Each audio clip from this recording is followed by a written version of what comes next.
1:05. So I'm going to go ahead and get started, and we are recording this. So if you need to see it later, you can email me, or if someone comes in late, we'll have this recording that you'll be able to watch. So first of all, let me say welcome this morning on this dreary Indiana day. At least in Indianapolis, it's very dreary and overcast. I'd much rather the sun be shining if, in fact, we've got to deal with the cold weather. But having said that, I also want to say thank you all very much for your participation this year. It truly has been a very successful year. So I'm going to get started here. I'm going to share my screen. Get things going here.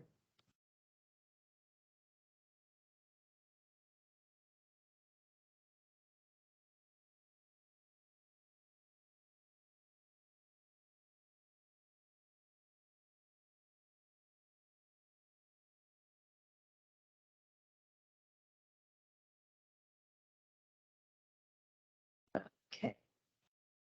That's not working. Elizabeth. Something went wrong here. It didn't share my screen. It does. It's on there. It's showing. Oh, it's just not showing. Oh, there. Okay. Now wait. So can everybody see my screen? Shake your head yes if you can. It says TRECS end of year. Okay.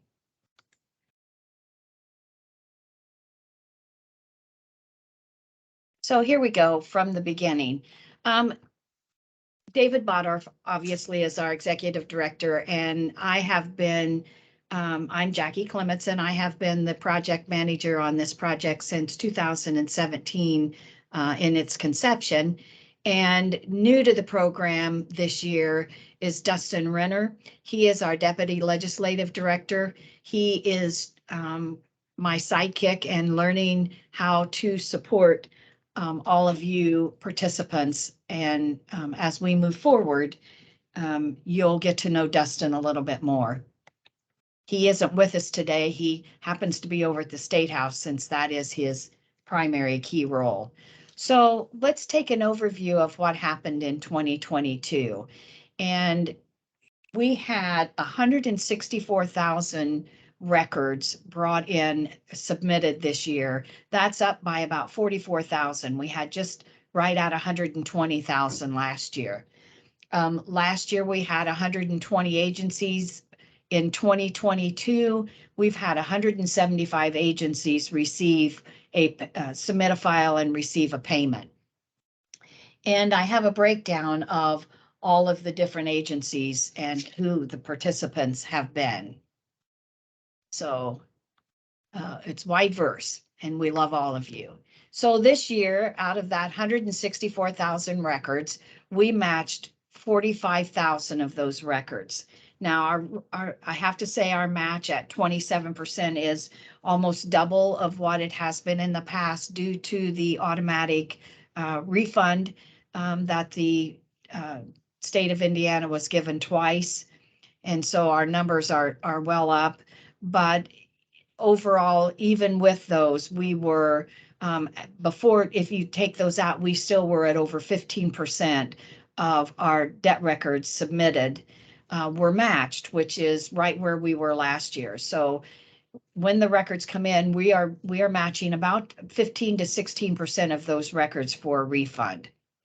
Our total debts matched at the Department of Revenue were 7 million this year. And the amount that we collected for our local units of government was 4.5 million. So quite a big thing. And of that 4.5 million, a little over 1.2 million was attributed to the 2 automatic refunds. Very, very successful year. We're all very excited. So I'm going to go through just to let you know how some of the units did. These are our top 3 counties. Marion County, Vigo County, and Kosciuszko County were our top 3 counties this year. I believe they were the top 3 counties also last year. And then following behind those, some of our smaller counties, Cass County, Jennings County, and Monroe County, all had really good returns for the offset. In our departments outside of the county treasurer's office, we have Elkhart County's judicial offices came in second to Clinton County probation. And if you're not aware, for those of you, any unit of government that owes debt is entitled. So we have probation, community corrections, courts, emergency management, or emergency medical. And so here are the next 2 agencies. They're community corrections, Du Bois County and Madison County Community Corrections. That's a significant increase for Du Bois County. So we're real excited about that. In our towns and utilities, we have the city of Indianapolis. Now they do have 2 different sections in theirs, which is why their numbers are as high as they are. They have both a debt and they also have parking.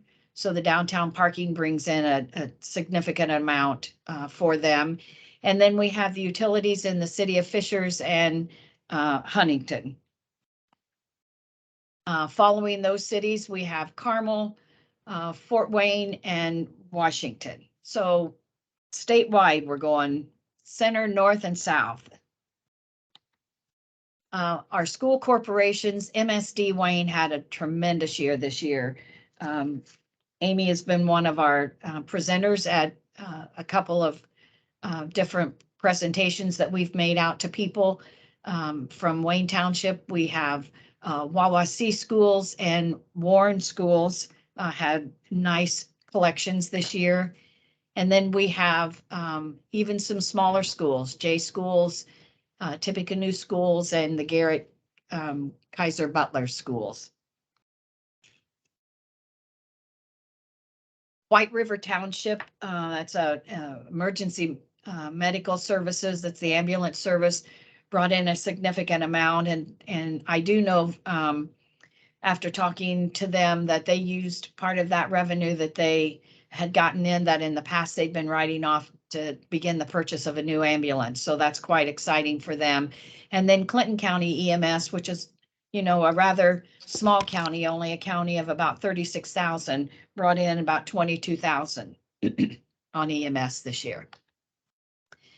We have a couple of housing authorities, and our Terre Haute Housing Authority had a very successful year. And then for a special recognition out there, we have I keep track of the counties and how many different users are within that county. And Clinton County holds the most different users. All of their schools are in, 3 of their small towns are in, community corrections uses it, probation uses it, and the treasurer's office uses it. Excuse me. So they have the most local agencies within that county. So I kind of challenge all of you in your counties to see if you can't raise that participation in yours too, and you become our TRECS MVP next year. So I'm going to go a little bit on the timeline of where we are and what we need to be doing and getting ready for our 2023 season. Currently, right now, is the time that you need to be creating your file for 2023. If you have a current file that you've used in the past, you can simply remove all of those rows that have a 0 debt in them, get them out of there, and add anything new, and that's the file you can start with for 2023. If you don't have a file from last year, then you will need to start creating. If you need a template, you'll need to reach out to me. I think I send them out. I try to get them out just as soon as we get your MOU so that you can begin to work on your file. You also need to go out into the portal and check your information on the agency info tab.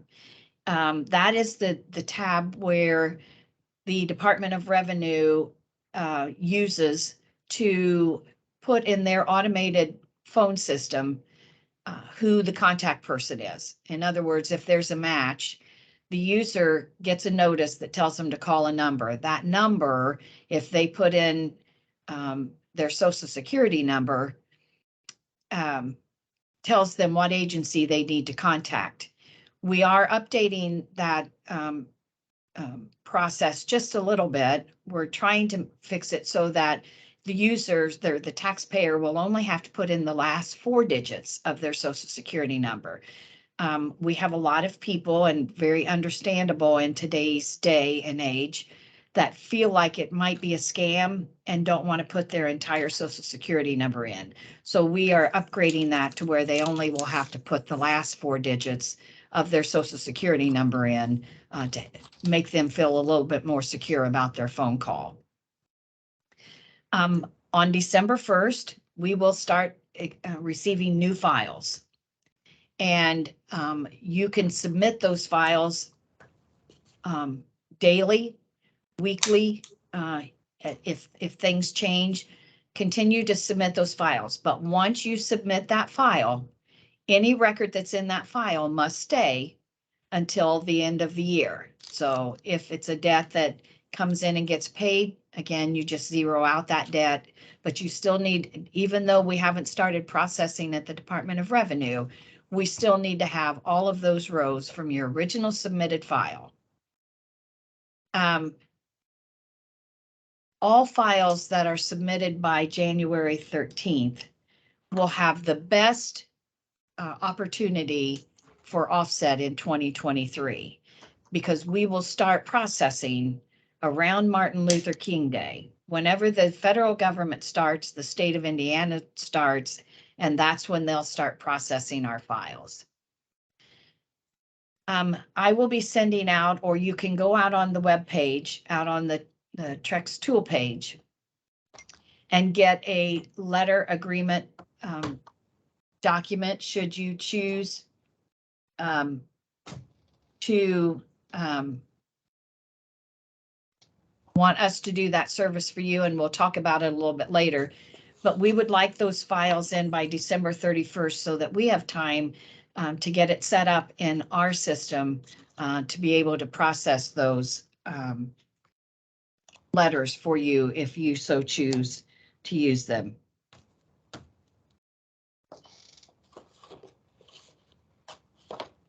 And then obviously through the year, we request, or sort of require, that you update your file at least once a week. That is to ensure that you're still, that we're receiving good data. The file, if a 0 goes in, is what releases any hold that might already be at the Department of Revenue. And it also tells the Department of Revenue to ignore that file if someone is paid. Again, starting on around Martin Luther King Day, which I believe is January 16th this year, the Department of Revenue will start processing the files, and weekly they will submit a file to the clearinghouse that we will validate and then download into your portal, so that letters can either be sent out by the clearinghouse or by the local unit, notifying the taxpayer that they have 30 days to contest or pay that debt. The Department of, this is something that is a little confusing if you're a new person. The Department of Revenue only holds that refund. They do not take the refund. They only hold the amount up to the amount of the debt. And if by chance the taxpayer is getting more than what is being, that it's needed to pay the debt, the remainder of that goes on out to the taxpayer. that often will be the key that triggers those people to call you as they see that ACH go in their bank account. It's not the amount they anticipate, and they're calling to find out what's wrong. So, but please know that we do not pull that refund. The Department of Revenue only holds that refund. It's still the taxpayers. It only holds it for 45 days. The 45-day window is the 15 days that you have to send your notice, your required notice, and 30 days that the taxpayer has to pay. Again, if you are mailing your own, I highly encourage you to get them out as soon as possible. We have found from experience that there are a lot of taxpayers or debtors who wait till the last minute to pay. If they have the opportunity to pay online with a credit card, that credit card information doesn't get to you until after the 30-day notice, and now they are their refund has been pulled and they've paid the extra fees. So if you get it out early in the beginning, that gives you a little bit of a grace period at the end if that payment comes in, a day after. If you've sent it out in 3 days, they have 30 days to pay. We're only at 33 days. You have a couple of days to get that credit card information, and you're still ahead of the 45 days before we go out and pull it. Starting in February of 2023, we'll start loading payment files into your portal. And again, each agency gets just their own, and you usually receive the money within 35 days of that payment file. Now, the slowdown on that, for those of you who are new, the slowdown on that is the fact that the Department of Revenue needs to, we go out and tell them we want it. They process it. They notify the auditor of state that that money is to be deposited into the TRECS clearinghouse at Trust Indiana. The auditor of state then has to process an ACH, and that has to go through the timelines until it reaches us.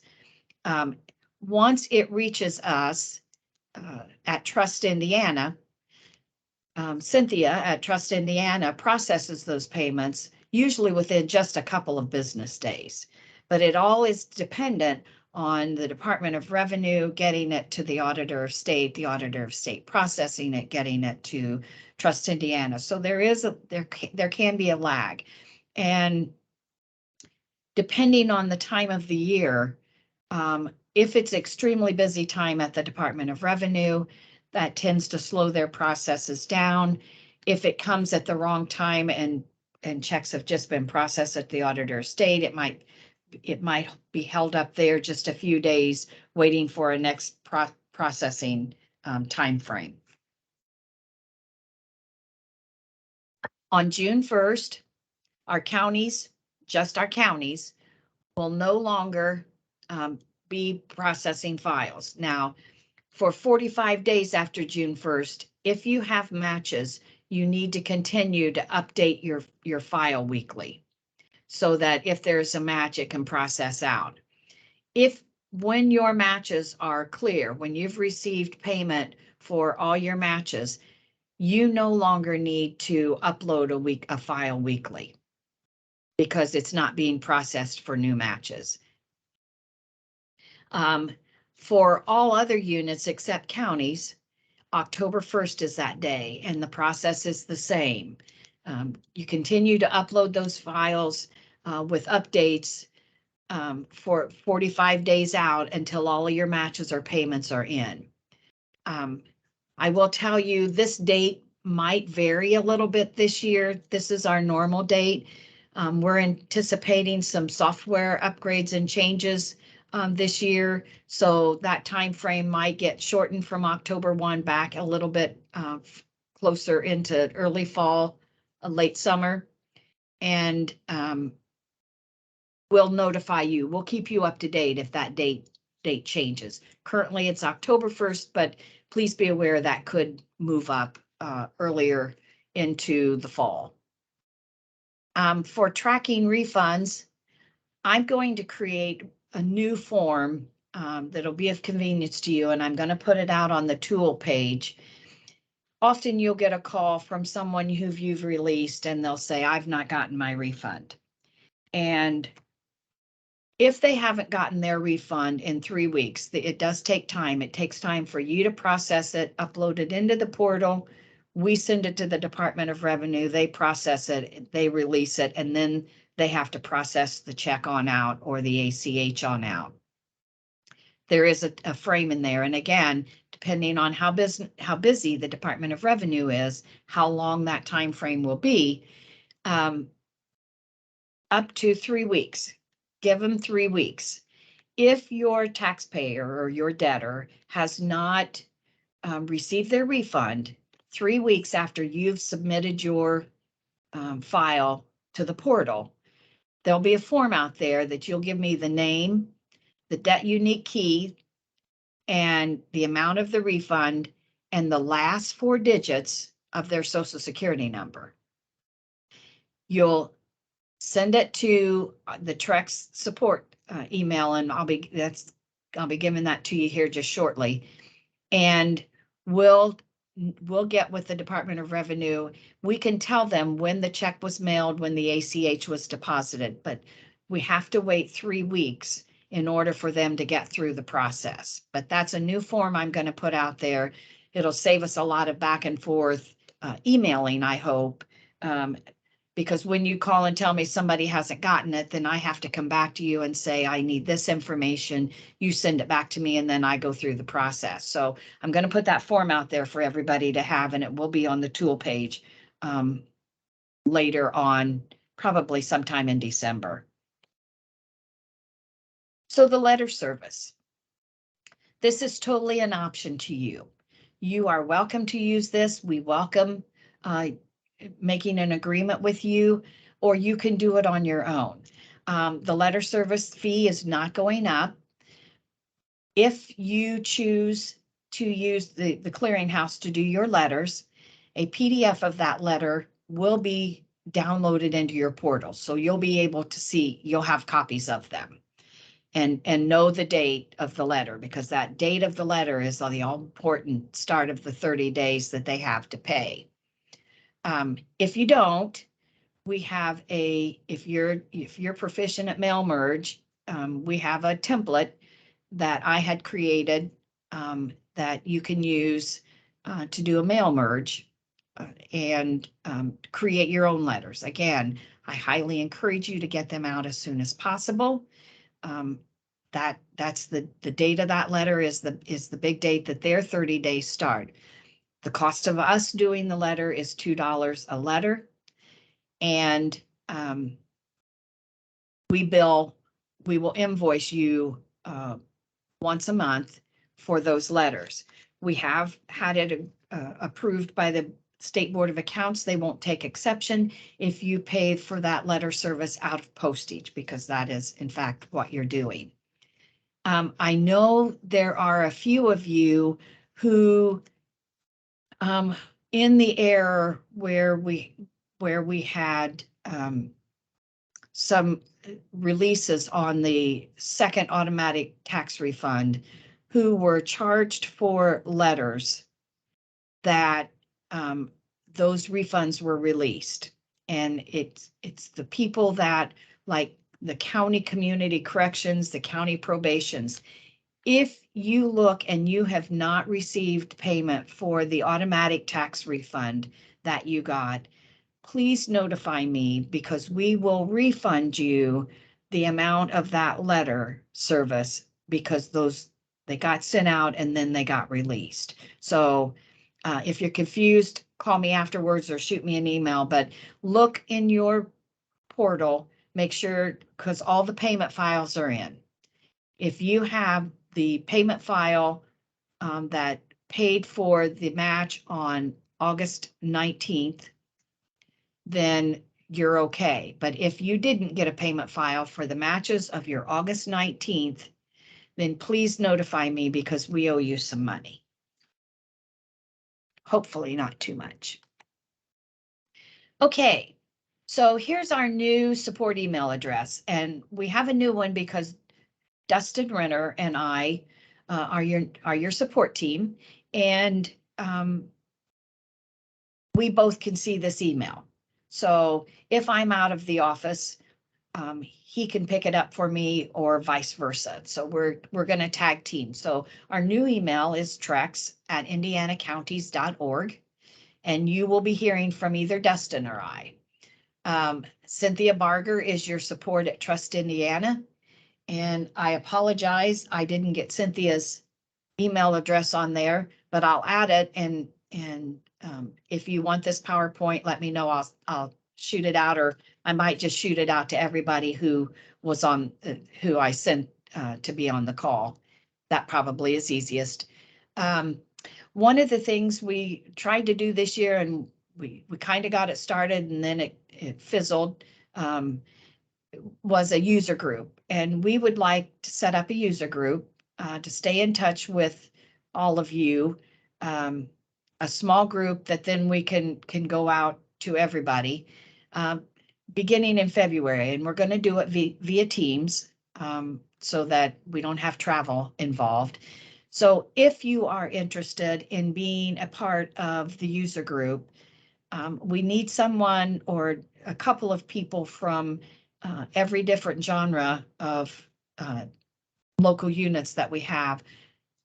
Shoot an email to the TRECS@indianacounties.org and let us know that you're interested in being part of the user group. And then the last thing that I have to bring up is we are working on lowering the amount of the fee that goes to the Department of Revenue. We're trying to get that lowered from 15%. What that will do for everybody is one of two things. If the debtor won't pay as much of a fee, and it will also assist with the local units getting more revenue out of the refund. So that's kind of where we are on that. That's the one thing that we are kind of pretty focused on getting done. We started having conversation last year, and I know David, our executive director, is having a lot more conversation on that fee. So now I'm going to open it up to questions. I'm going to stop sharing. But before I do, I'm going to say thank you again for your dedication in 2022, and I look forward to working with all of you in 23. Now I'm going to unshare my screen, I think. Slideshow.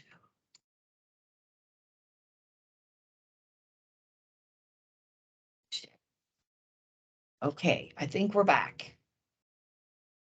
Shake your head yes if we're back. Yes. Okay. Okay, so Elizabeth has been watching the chat section for me, and she's going to read some questions. And then if we have more, please, by all means, this is a great time to ask questions. We have experienced users from every one of our genres that can, if I can't answer the best practice, they can. I think the first thing is I saw people asking about the PowerPoint. Are you going to have that available for them to have? Yeah. I will either set it on the portal or I'll mail it out to you. One of the two, and I'll let you know. And then, okay, so the first question at the very beginning, when you had the highest collecting county, did you mean only county treasurer? Yes. Yes. And then there is another comment that said, I left a message with support. I'm new to this and need to update info. However, I can't get logged in. And they're in a vicious cycle. Is that something they can email you about, or? Yeah, email trecs@indianacounties.org again, and we'll get that taken care of, hopefully in the next day or two. How is it decided who gets an amount of money that was collected? For example, a school, a municipality, a probation department all have the same person as on their collection list. How is it decided who gets to collect? That is decided in a priority role.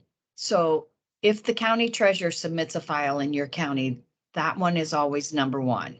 And the reason being is all of the local units of government receive revenue from the county property tax dollars offset. the pecking order following that is on a first come, first served basis. So if you get, the sooner you get your file in on after December 1st, the higher you are in that pecking order. That as the files come in, they're time stamped. And I can tell you if your file isn't quite ready, you can always add to the file. So submit what you have to get in your order, to get your place in line, and then you can add to the file, but don't send a file with just one. I mean, send the most of your file.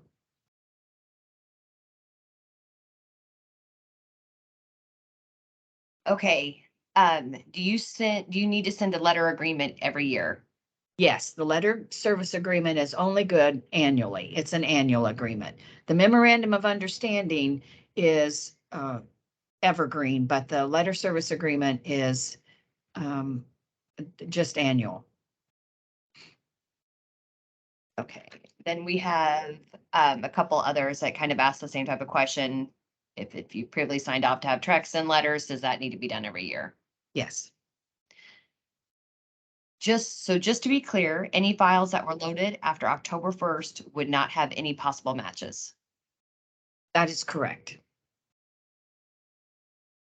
What are the date parameters for submitting files? I still have money due from as far back as the 2020-2021 school year.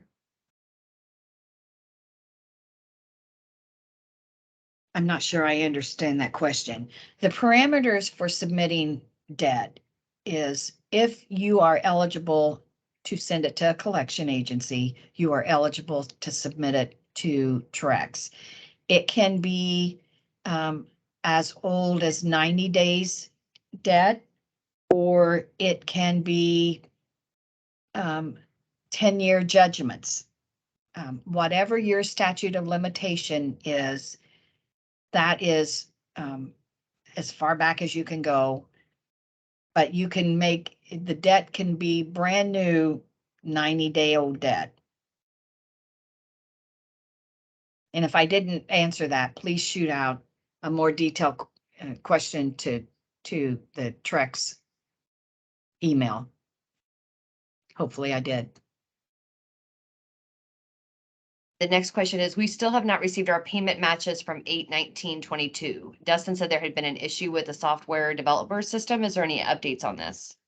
And that's what I talked about. If you did not receive any payment for the matches on 8/19, please send us an email to the TRECSIndianaCounties.org. We will be refunding those letters because we have received all of our payment files. We'll be receiving no more money. So those got released in error.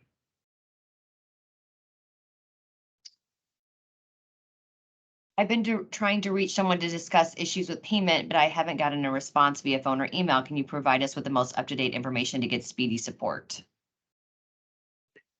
You can call me at 317-829-3655. That's the office number, or email the TRECS@IndianaCounties.org. We're all in the office now for a while. It was a little hectic there when we were out. Okay, so with the new form, will it only give accurate information 3 weeks after the hold has been released? I won't submit it to the Department of Revenue until 3 weeks. Please don't ask us to check it until the debtor hasn't received their money 3 weeks after you released it. It often takes 10 days. So they tell us 10 days to 2 weeks, but the Department of Revenue really doesn't want to look at them until there's been ample time for the post office to get the letters, the checks delivered. So 3 weeks is the time frame. If you submit it sooner than that, I won't submit it to the Department of Revenue until the 3-week dates have expired. Is there a cutoff for how far back we can submit to collect a debt? Again, that is whatever you can submit legally. Counties can go back on judgments 10 years.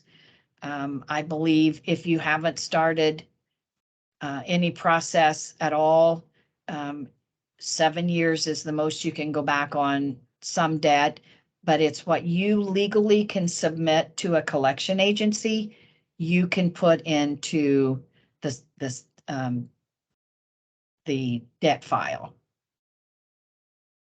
And I say it that way because every unit is different. It's different on how you've handled debt in the past. If you have a judgment from the court, from small claims court, you can submit that if they haven't paid it. But every unit of government is different on what they are eligible to submit and how long they have to collect that debt. So you have to look at your individual debt and determine what you can submit to a collection agency can be submitted to us. The next question is there an initial letter that must go out so many days before we turn in the initial file, late December or January, giving parents/guardians a notice that we are going to collect in this manner if no payment? If so, how many days notice do we give? Thanks. There is no required notice prior to submitting the file. If you choose to do a courtesy letter, you can do that. And if you send something out in December and give them X number of days to pay, you can still put them in the file. Just if they come in and pay, you would zero out their debt, and nothing is going to process before the 16th of January or thereabouts. You may even use the deadline of the 10th just to ensure. But there is no required pre-notice. The only required notification is notice if there's a match to allow them 30 days to contest or pay.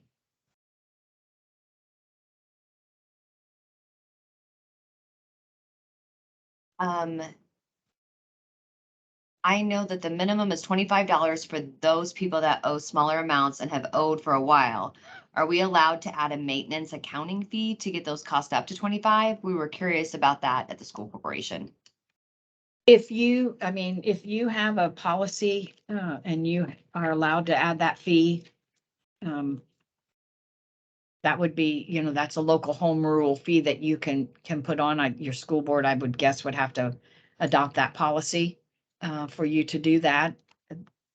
That's okay. You also can combine small debt. If John Smith has a $10 debt one year and a $20 debt another year, you can combine those two to equal the $25.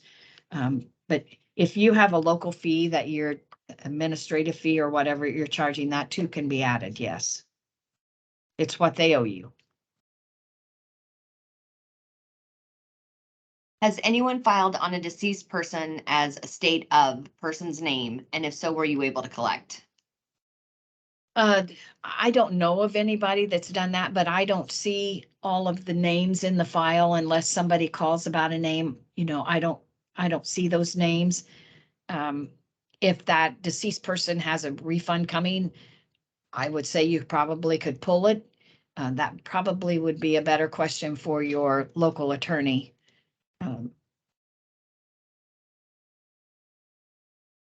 Okay, is there a point in continuing to upload new files after October 1st if nothing is done after that time? If you have no matches left, at the time where you've received payment for all of your matches, you can stop uploading the file. But as long as you have a match outstanding where somebody has the opportunity to come in and pay, then you need to upload the file. That upload, when that payment goes to zero, is the release trigger at the Department of Revenue. So if you don't upload the file for someone who's paid that you have a match on, we won't release the refund back out to them. How do you release someone to receive payment? I'm sorry, read that again. How do you release someone to receive payment? Receipt payment. To receive it.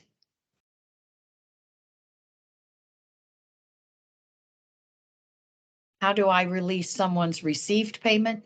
No. release someone so that they can receive payment? Oh, if someone comes in and pays, you go into your file and you change the debt amount to 0.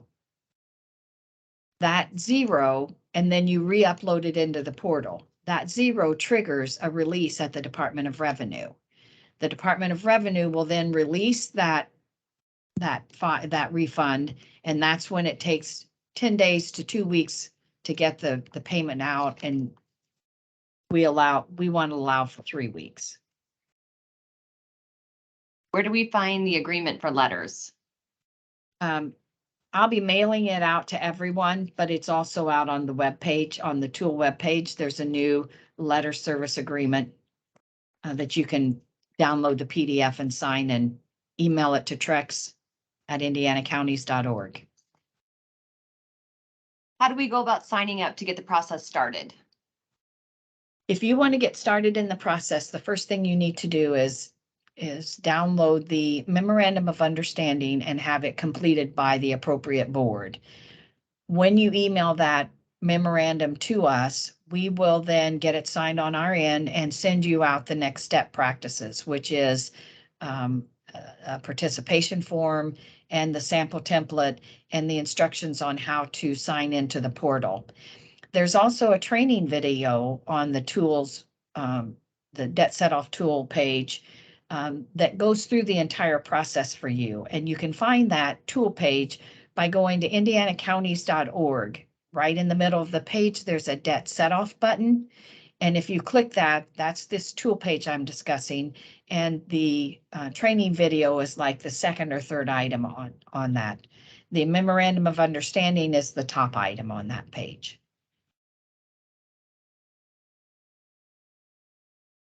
I am new to receiving payments. What does FTD income stand for on our payment statement? Cynthia Barger, are you on?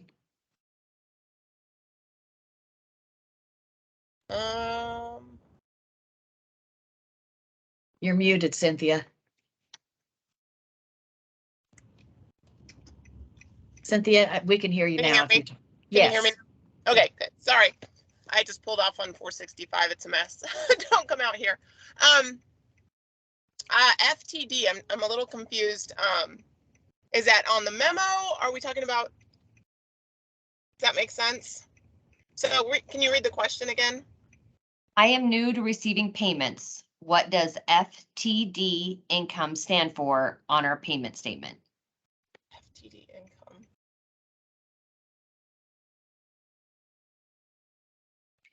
You got me I'm on going that to one. ask if you send us a copy of that payment statement you're talking about, and then that way Cynthia can look at it and see if it's coming from her or from us.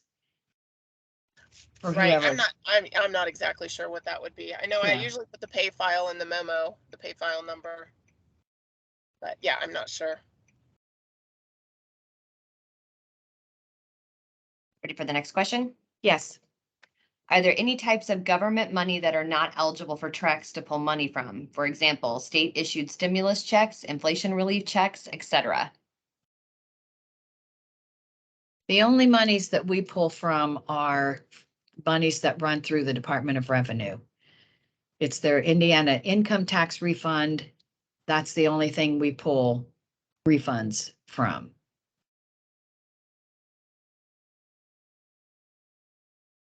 Okay. I am new to TRECS. I feel like this is a dumb question. What is the significance of the freeze and unfreeze button in the portal? And no question is dumb. It's only dumb if you don't ask it. I love questions. The freeze button. If you are working and you are overwhelmed, or for some reason you just can't handle things at the point, or you want to stop the program, you don't like it, you have the ability to freeze your data. Once you freeze that data, we'll no longer give any new matches. Now, everything that was matched prior to the freeze goes through the process. So you sort of have to still continue, but once you freeze your data, it stays in the system, but we don't do any new matches. And then if you want to pick it back up, you simply unfreeze it and we'll start running it through the process again. That's the trigger that allows you to control at the local level what's happening.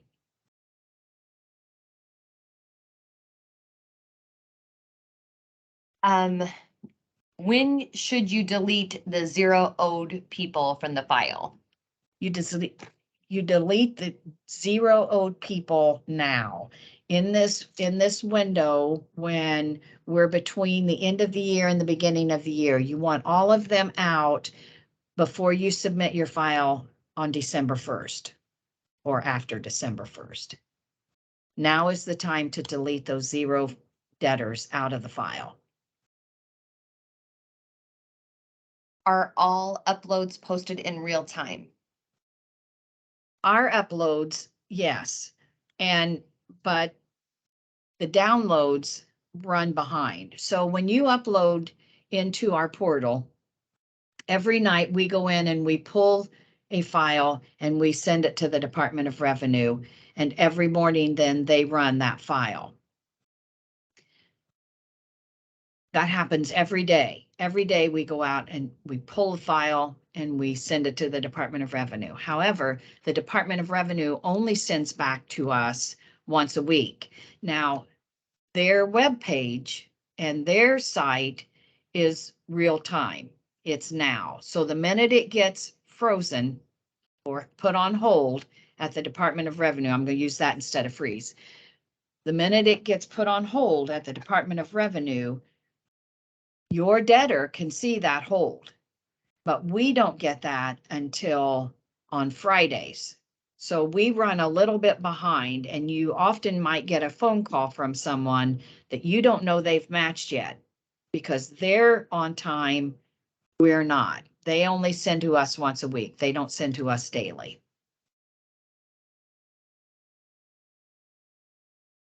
There's a lot of questions and people asking for copies of this PowerPoint. Just saying I'll again, email it. Yeah, she's I'll gonna email it out.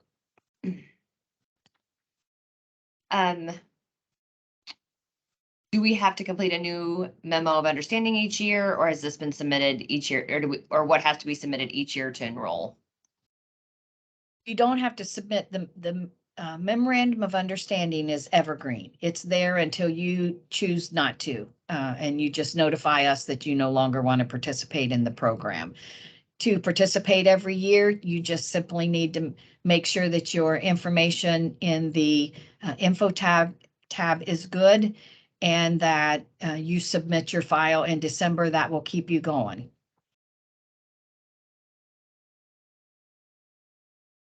What do you suggest, or what do other counties do with the interest? The State Board of Accounts has ruled that the interest could go into the general fund, just like any other bank interest that you're getting. How was it decided who gets the money that was collected? Oh, I think we already answered this one. It goes in the pecking order. The counties get it first, and then it's first come, first serve on the pecking order. When you submit your file, it's time stamped and it goes down in that order. And that's all the questions I have, unless someone else has one more here. But I think we've gone through, unless I've missed you, I've gone back through and kind of kept them as in real time. Now, I did say the counties are first. Remember that the child support actually comes out first, then the state, and then our clearinghouse comes. When I say the county is first, that's in the clearinghouse records. So it's child support, state, and then clearinghouse records by county and date timestamp.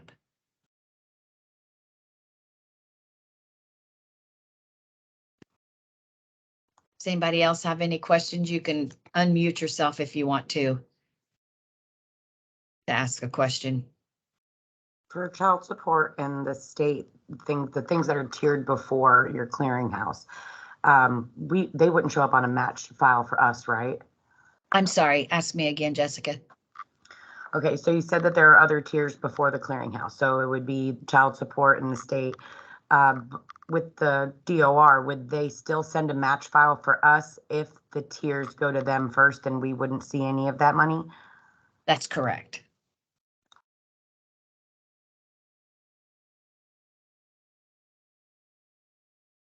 You're muted, Elizabeth. I just saw that. Zeroing out files. You were talking about the file that we initially sent at the beginning of the year, and we cleaned this up for what purpose?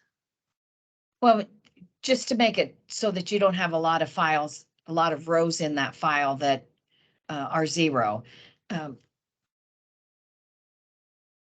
Your file gets larger and larger, and it's also an assistance to us that we only have files in there for the current year, that we don't have a lot of unneeded debt rows in there to start the year. So cleaning it up makes it easier for you to work with the file, and it also saves space as we grow the program and bring new users on.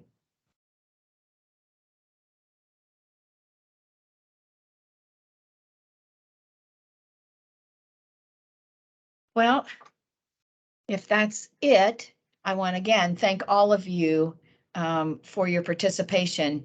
And I know it's been kind of crazy in the last couple of months trying to get support. We've been a little bit overwhelmed here at the end of the year. So, try using our new email address at TRECS@indianacounties.org.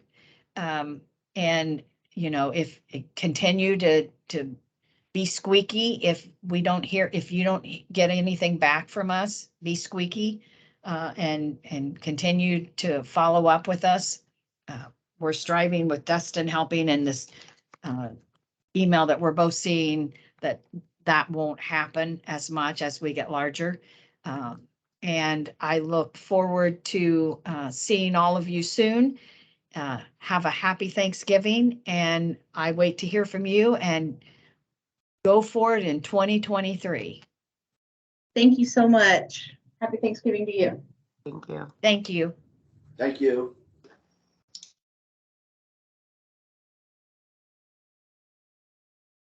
And we're done.